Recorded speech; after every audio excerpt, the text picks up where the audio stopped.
Hey everyone, it's Blake. Welcome in to episode number 16 of our AEW 2022 save in TEW 2020. This is Dynamite for August, week 1, the episode we've been building to for a while now, since the start of the save. And you will know what I'm talking about as we go through it. I said that Fyter Fest and this edition of Dynamite would be the two biggest shows we've done thus far in terms of importance in this save, and so you will understand what I mean by the time we finish this episode of Dynamite. By the way, this just will be Dynamite in this episode because given the magnitude of this show, we're going to use it kind of as a standalone show, and then we will do Rampage, which will be kind of an increased importance of this particular Rampage this week.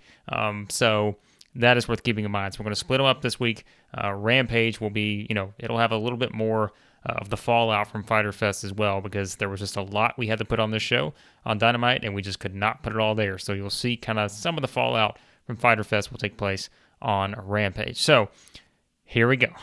Let's jump in. We start with the pre-show, and it is Santana and Ortiz getting the win over the Men of the Year.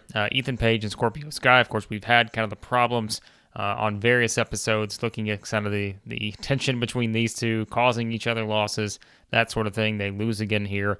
What will that mean moving forward for Ethan Page and Scorpio Sky? We'll find out. But a 62 match, solid stuff here, and the usual tag team bonuses here from this group. All right, we start off Dynamite, and immediately we start off with the cameras rushing into the parking lot.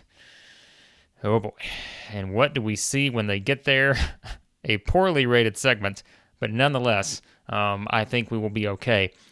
The cameras go out, and we just see the screen zooms in, and it is Dustin Rhodes, who is down and out in the parking lot near his car, just laying on the ground, standing over him.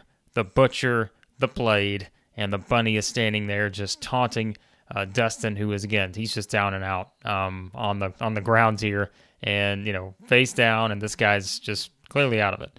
And so they have gotten to Dustin Rhodes ahead of our steel cage match that will main event this show, CM Punk and Dustin Rhodes against the Butcher and the Blade. But Dustin's down, and what is that going to mean for his status? These guys, once again, we've seen kind of their MO has been what? It's been all about the attacks and all of that. We've seen them one time for sure for the attack that they had on FTR. We didn't see their faces with the attack they had on Eddie Kingston, but again, we're led to believe they certainly were involved there, because it was in simpler fashion. So nonetheless, Dustin's down and out. The Butcher and the Blade have gotten to him. And what does that mean for our main events? We will find out in just a bit. A 50 for this segment. And then we continue on as things are going crazy in the ring. We go straight from the chaos that's happened in the parking lot to the ring. And it is Adam Cole, Kyle O'Reilly, and Bobby Fish who are in the ring. And Cole this guy's just throwing off his jacket. Cole grabs a microphone. He says, "That's it." He's like, "I'm going to finish things right now. Young Bucks, you want Matt Jackson? You want to push me out of the ring like you did at Fyter Fest? You guys can come on out." And he said, "If you don't want to come out, then how about this? Blackpool Combat Club, Bryan Danielson, Jon Moxley, Wheeler Yuta, why don't you guys come out here? Because you didn't beat me fair and square. I never got pinned," and all this other stuff with Cole just kind of roll. I mean, he's on a roll here, not happy about how things finished at Fyter Fest. Of course, we saw kind of the tension between Adam Cole and Matt Jackson. That boiled over. Jackson shoved Cole, who went out of the ring. Cole loses to Danielson Matt Jackson loses to Danielson after that. And so that's kind of how things played out there. So Cole's just ranting here. He's losing it. He wants to fight somebody. 65 for this segment. And so he gets his wish halfway.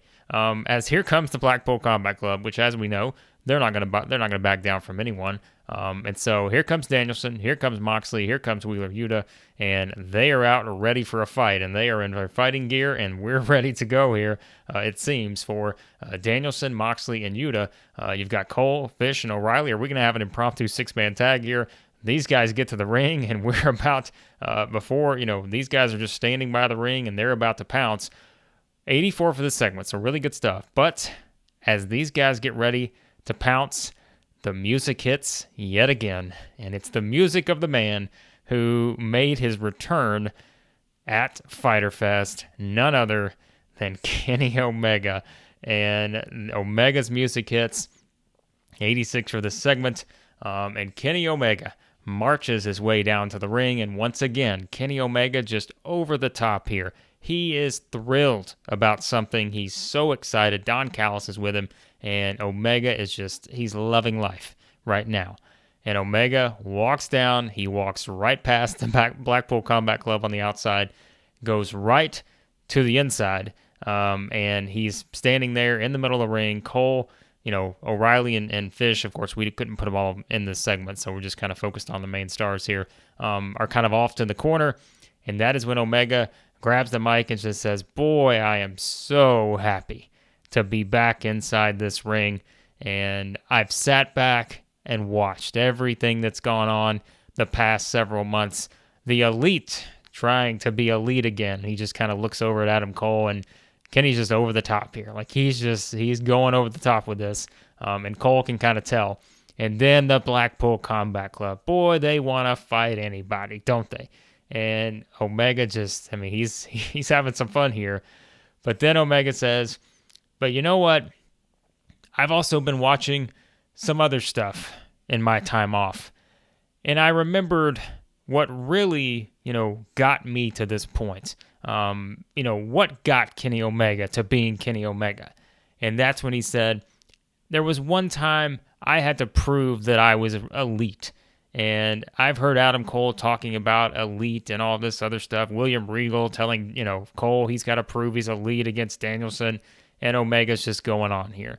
And he says, and I remember one of the things that got me there to be a 7-star wrestler. He's talking about the 7-star match that he had with Okada and all this other stuff. And Omega says, so what I decided was, I think we all need to prove that we are really elite. And I want to do that again in my comeback because I've got a proposition. And that is when Omega turns to the Blackpool Combat Club. And again, these two are not here, but we'll mention them in a second. And he says, everyone out here, you want to prove that you're really elite? Well, how about this? Bryan Danielson, Jon Moxley, Claudio Castagnoli, Samoa Joe. And then Omega turns to Adam Cole and says, Adam Cole, you guys want to prove that you're elite. Well, I've got an idea. How about we prove it in the Ultimate Elite? And Omega everyone's looking around like, what the hell does this mean? Ultimate Elite? What is he talking about? And he says, what I watched when I was sitting back, recovering and all this summer, I watched the G1 Climax in Japan, and I remember the days that I was going through grueling matches to prove myself, to prove that I really was elite and could be at the very top of the wrestling world again. And Omega says, so we're going to have ourselves an Ultimate Elite. If you want to get in, you can get in, because it's going to be us 6, and it's going to be someone else that I will introduce at All Out.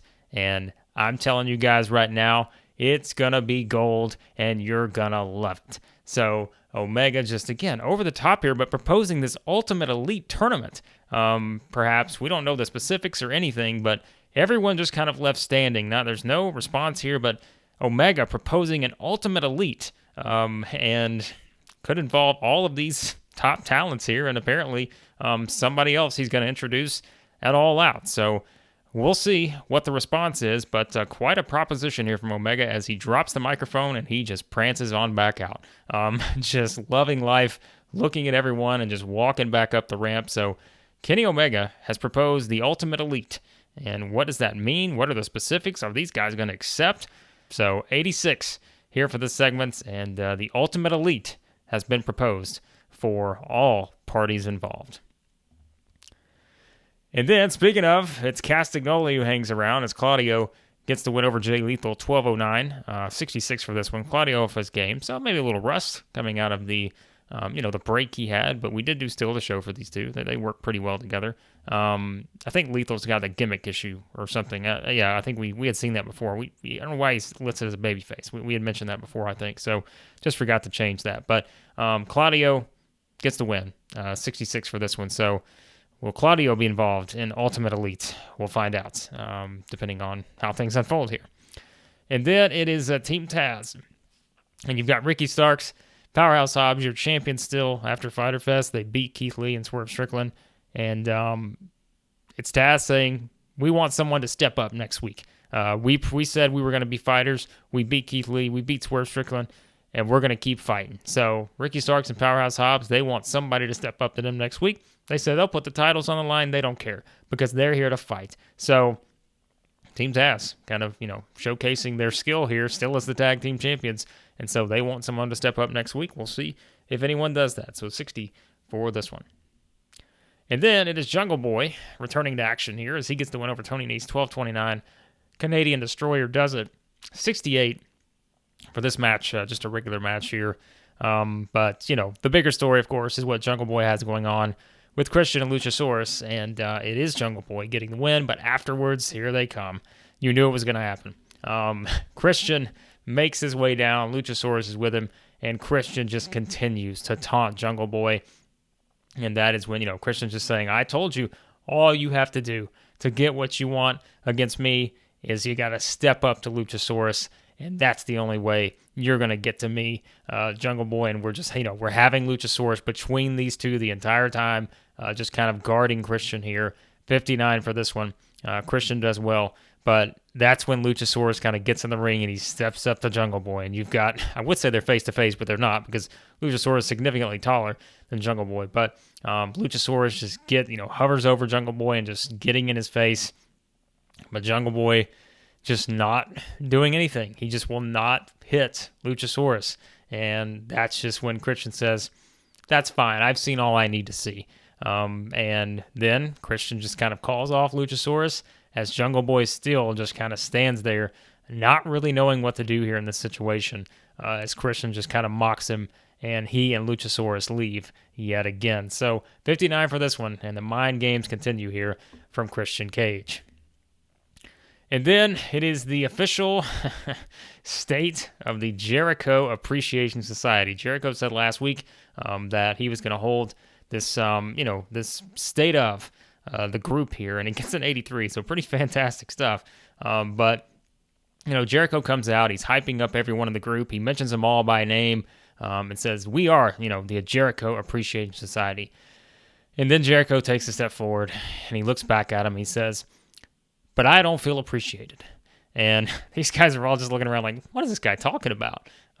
Jericho's like, I need to be appreciated more, guys. You guys are not treating me like the legend that I am. I don't feel like this is an appreciation society right now. We've all been out having matches. We've all been losing matches.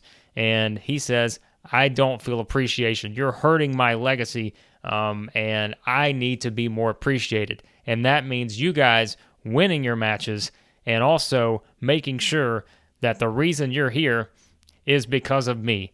I'm the reason, that you are in the Jericho Appreciation Society. You joined this for a reason because you appreciate Jericho. And so this is just Jericho kind of, I don't know what this is. This is a different side of Jericho here. But he says, that's it. That's your objective. You need to start appreciating me more, and it needs to start with continuing to, be, part of pushing my legacy forward as the greatest to ever do this. And so kind of Jericho just kind of talking down to his members here and kind of like he's just sort of talking down to his group saying that they're not getting the job done in terms of appreciating him. And then Jericho just kind of walks off and he leaves these four guys in the ring just sort of flabbergasted. Like, what is this? What does this guy mean? What is he talking about?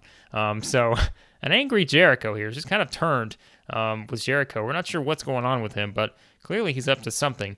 We just don't know what it is. So an 83 for this segment, and we'll find out more, of course, moving forward regarding the state of the Jericho Appreciation Society. And then one-on-one action here, Pac and Roosh. Pac gets the win over Roosh in 12-12. So, I mean, look, we knew this was going to do well in 82. Fantastic stuff. Pac made his return, of course, at Fyter Fest, as he was involved and prevented the shenanigans from Andrade and Rush that allowed the Lucha Brothers to get the win over Andrade and Rush. And now we just kind of set this up. Look, I would love to hype this up a little bit more, but to be honest, like, there's just so much on this show. I look back and I was like, we just cannot add anything else in. So yeah, just kind of leading to this match, and we're going to continue to kind of play up, of course, Pac's return here, and will there be continued involvement with Andrade and Rush? But he gets the win over Rush here in a fantastic match, 82 for this one. And then we get the official announcement. It is set. It will take place. Based on the events at Fyter Fest, Wardlow ripped up the contract. Didn't matter whose name was on it. Shivani said it was not Miro's. We don't know whose name was on that contract. But it's set. It's going to be Wardlow defending the TNT Championship against Miro at All Out. What a hoss fight that's going to be with these two. And then, after the announcement, we get kind of cut to Miro making a promo here. And Miro just says, Wardlow, you had no choice. You had no choice because what you're holding in your hands is mine. I'm the TNT champion. I'm the rightful owner of that belt. It's always been that way. And at All Out, I'm going to rip it from your hands, and I'm going to beat you and take back what's mine. So Miro just kind of with a stern promo here, with his sights fully set on Wardlow, which has kind of been the case for the last little while. And now it is official. We've been building towards it. Miro and Wardlow, All Out. What a fight that's going to be between those two. So 77 for this one. And then another match officially announced as we get kind of your match announcements here. And it is going to be official as well that Britt Baker will challenge Thunder Rosa for the AEW Women's Championship at All Out. And that, again, something else we've kind of had in motion for a while. It's officially announced. So that is going to take place at All Out. So Thunder Rosa said she would defend her title against Britt Baker anytime, anywhere. Well, it's official. It's going to take place. The rematch, yet again, between these two will take place at All Out. And then we kind of go from that here, 66th segment, to Tony Schiavone with Britt Baker and Jamie Hayter and Rebel. Of course, we've got the tag team match coming up next. We've been hyping up Britt Baker and Jamie Hayter against Thunder Rosa and Athena. And Baker just says, Schiavone wants to know, what's your reaction? You've got your match, but you got the tag team match next. And Baker just says, I told you, Tony, I was going to get my championship back, and that's exactly what I'm going to do when I pin Thunder Rosa at All Out. Or I may just make her submit. And that's when Baker says again that, you know what, I'm going to pin her here tonight too, and I might just make her submit as well. Like, Baker's just kind of over the top here saying, I'm going to beat Thunder Rosa twice, basically, in the next month. I'm going to beat her tonight in this tag team match, and I'm going to beat her again at All Out. So I meant to put kind of the submission in there too, but of course Baker with her finisher, that is something that we could have put in there, but I think I just forgot to do it. So it is what it is. But that's kind of Baker playing up. She's going to get the best of Thunder Rosa tonight in the tag team match, and then she's going to beat her again to prove that she's better than her and get back her championship. So kind of a theme there. Miro wanting his TNT title back, Baker wanting her women's title back. So 59 for this one. And that does lead us into this tag team match. And, well, how is this one going to unfold? Well, here's how it unfolds. Because in tag team action, gets a nice rating, a 69 for this one. It is Britt Baker and Jamie Hayter getting the win over Thunder Rosa and Athena. But it happens after Jamie Hayter gets the pin on Thunder Rosa after the curb stomp. So we kind of play that up here where it's Baker, wanting to be the one to really go after Thunder Rosa and get the win on her here in this tag team match. But what ultimately happens is after Baker takes out Athena, Hayter's the legal person here, and Baker's just calling for the tag. But then Baker's calling for the tag, but then Hayter just kind of turns around and Rosa's there.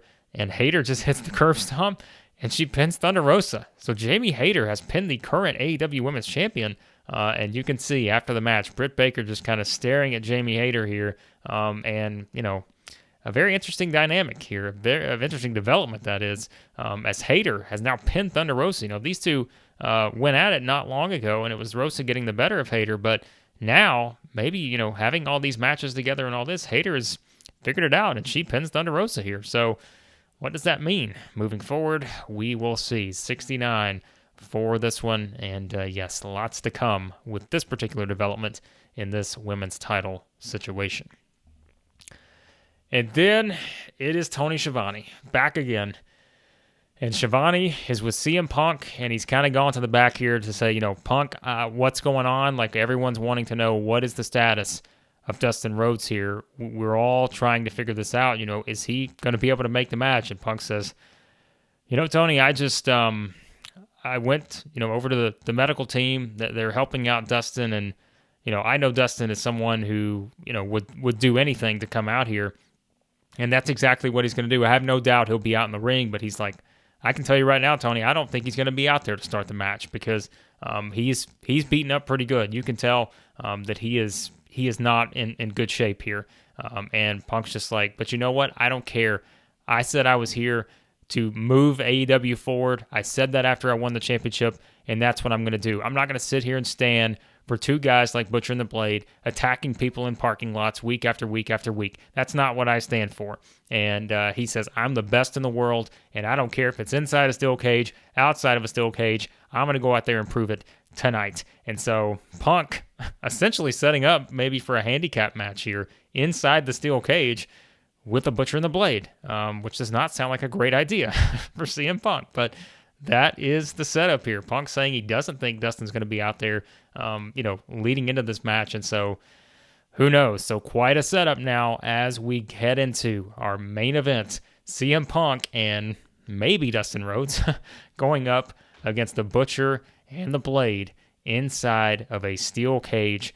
88 for this segment.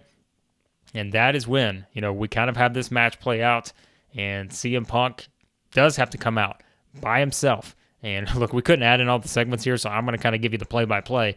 CM Punk is alone as he starts this match against the Butcher and the Blade, and these two guys are just using the numbers game, and they are throwing Punk into this cage back and forth, and they are enjoying this. You can tell Butcher and the Blade really, getting a lot of enjoyment out of this, but things kind of turn when it's the Bunny, going in to kind of deliver, throwing a pair of brass knuckles into the ring to the Butcher and the Blade, and somehow Punk is able to kind of fight from underneath here and kind of be able to turn the tide, throw one into the cage, manages, to grab the brass knuckles, and he pops the Blade here, and that allows CM Punk to take advantage, find a way to win. So the ultimate kind of underdog situation here for CM Punk as he's able to come from behind basically after just being worn down by these two, uses, able to hit the brass knuckles here, and that allows him to lock in that Anaconda Vice on the Blade, and that is how the match finishes as CM Punk is able to get the win on the Butcher and the Blade. And my goodness, what a turn here. And so it's basically a handicap match. Punk is able to somehow overcome these two. And, we're kind of playing up that story. The babyface here, he was in an impossible situation, but look, you're rooting for Punk. You're wanting him to be able to find a way, and somehow, some way, he's able to do that against the Butcher and the Blade. The match gets an 81. Of course, Punk at the highest level here as he's able to carry the match, which he had to when you consider all things involved there. And so that's when, after the match, the Butcher and the Blade, they are down here. Dustin Rhodes starts making his way down to the ring. So he's hobbling out here, and Dustin is clearly again banged up, and you can tell he's not happy about not being involved in this match. Well, as he's doing that, here come a couple of people to get involved, because after that, as Dustin is kind of making his way down to the ring, hobbling a bit, who is sprinting right by him? None other than the return of FTR here as Cash Wheeler, Dax Hardwood. We remember several weeks ago they were pretty much bludgeoned by the Butcher and the Blade in the parking lot, and now FTR have made their return, and they come out and they drag the Butcher and the Blade out of the cage here, and we've got a full-on brawl between these four as they start to brawl through the crowd with the Butcher and the Blade. So these guys are up fighting in the concourse. All hell is broken loose. Dustin's made his way in the ring, kind of to just give Punk a little embrace here and just hug him. And, again, Dustin clearly upset. But as we see these guys go out into the concourse, brawling out of there, all of a sudden we see something on the screen start to play. And it is a video that begins to play. And we see the very first kind of scenario that seemingly started this whole thing and, set it off course is we see CM Punk in the middle of the ring, bloodied with his championship right there. Someone had attacked CM Punk. And then we get sort of an alternate angle here where the camera zooms in and we see someone walking away through the crowd, and he's walking away and he's got a hat on. And he's wearing this hat and it's pulled down, very low, and can't really tell. He's wearing kind of some bulky gear here, and just can't really tell who it is because the hat's pulled down. But there just happens to be a camera angle that catches the face of this person, and that is when the camera zooms in, and we see the face of none other than Dustin Rhodes? Punk's just kind of confused. He's trying to figure out what's going on here, but then Punk kind of turns around, and he realizes what he's turning into. CM Punk turns around, and Dustin Rhodes has picked up the brass knuckles, and he clocks CM Punk with the brass knuckles, and he drops him just like that.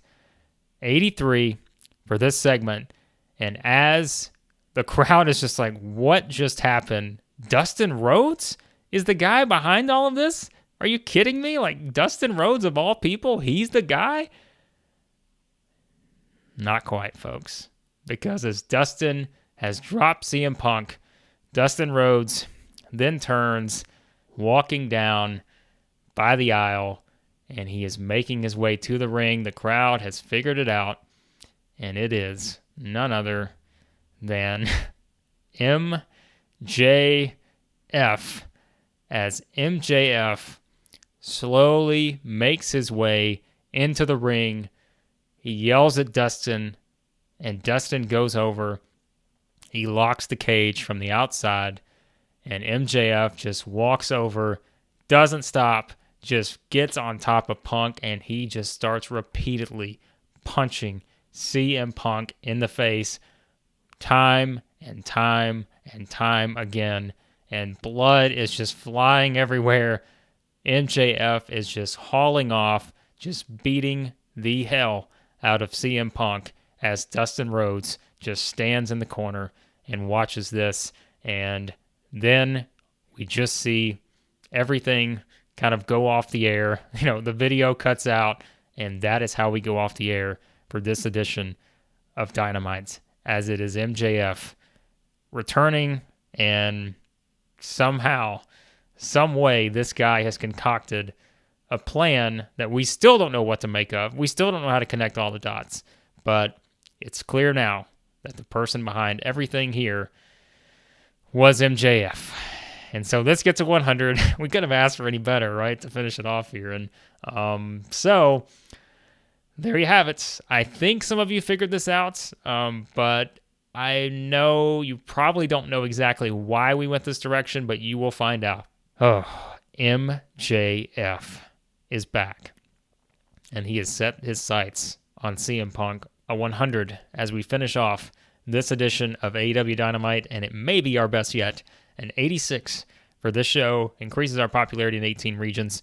A lot, as I said, was going to be leading up to this show. I told you it was all building to this, and it did. And it's quite an interesting road ahead. I will say that. As MJF is back, Kenny Omega has pushed the idea of this Ultimate Elite. A lot happening on the road to All Out. All right, 86 for this show. And like I said, we will do Rampage here on the next episode, but that was Dynamite. Be sure to like, share, subscribe, all that good stuff on the next episode of our AEW 2022 save. You can tell I'm excited about the march to All Out now, because I've been really building some stuff, and you saw kind of the big conclusion, although not the full conclusion yet, on what's been going on with CM Punk. And yes, I'm very excited about, very motivated with this save, let's put it that way, as we make the march towards All Out. So appreciate you guys as always, and on the next episode, It will be Rampage for August, week 1.